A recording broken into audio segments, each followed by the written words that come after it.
Hi, my name is Jana Beck, and this is the spring semester of 2021. I will be going over the structure of the eye. One interesting fact about the eye is that an average person will blink 12 times per minute. All right, so here we go. Let's go ahead and get started. The first thing I'm going to start off with is actually the lens, and the lens is behind the iris, and it focuses light rays on the retina. Okay, so here we have it. The next thing I want to go over is the iris. And the iris is located in front of the lens and the ciliary body behind the cornea. It's the colored portion of the eye and controls the amount of light entering the eye by enlarging or minimizing the pupil. So here we have the iris.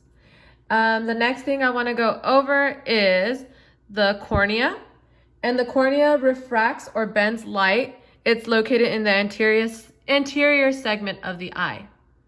So here's the cornea. The next thing I want to go over is the canal of Schlemm, and the canal of Schlemm collects the aqueous humor from the anterior chamber of the eye and delivers it to the veins of the eye. So here we have the canal of Schlemm.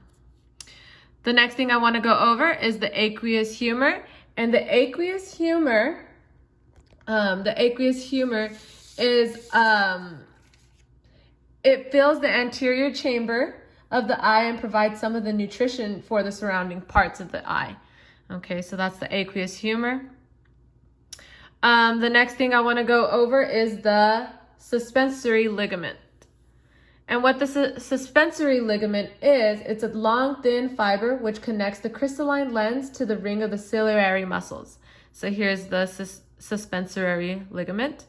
The next thing we have is the ciliary body. And the ciliary body contains ciliary muscles which moves the eye and the vessels and the fibrous connective tissue. Okay, so the next thing that I want to go over is the conjunctiva. The conjunctiva is the clear membrane that covers the sclera and also lines the inner portion of the eyelids. So here is the conjunctiva.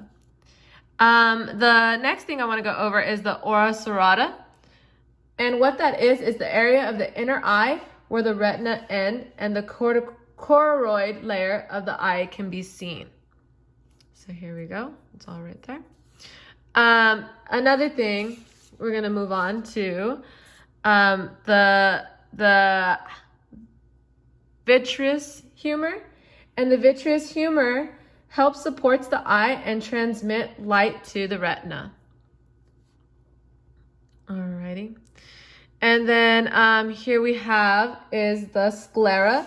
And the sclera is the tough, white, fibrous outer protective layer of the eye. So here is the sclera. All right. And then we have the choroid, and the choroid lies between the retina and the sclera, and it consists primarily of blood vessels which provide nourishments to the retina. All right. And then next we have is the retina, and the retina is the inner lining of the posterior chamber and contains photoreceptors which converts light rays into electrical impulses, which are relayed to the brain via optic nerve. Okay, so the optic nerve, we're going to go over what the optic nerve is. And the optic nerve is a bundle of fibers that carry vision-related impulses from the retina to the brain. All right, and then here next we have is the optic disc. And the optic disc is the head of the optic nerve where the ganglion cell axons exit the eye. There are no photoreceptors, and it is the anatomical blind spot of the eye. So again, the optic disc. The next thing I want to go over is the fovea centralis. And the fovea centralis is in the central portion of the macula, and it has the highest concentration of cones. It is only at the fovea that we have 20/20 vision, which is very interesting. And then the last thing that I want to go over is the macula. The macula is the small thinned out area of the retina consisting almost exclusively of cone photoreceptor cells, which provides a high visual acuity. So here we have is the macula. And that does it for my presentation. I hope you enjoyed. Thank you.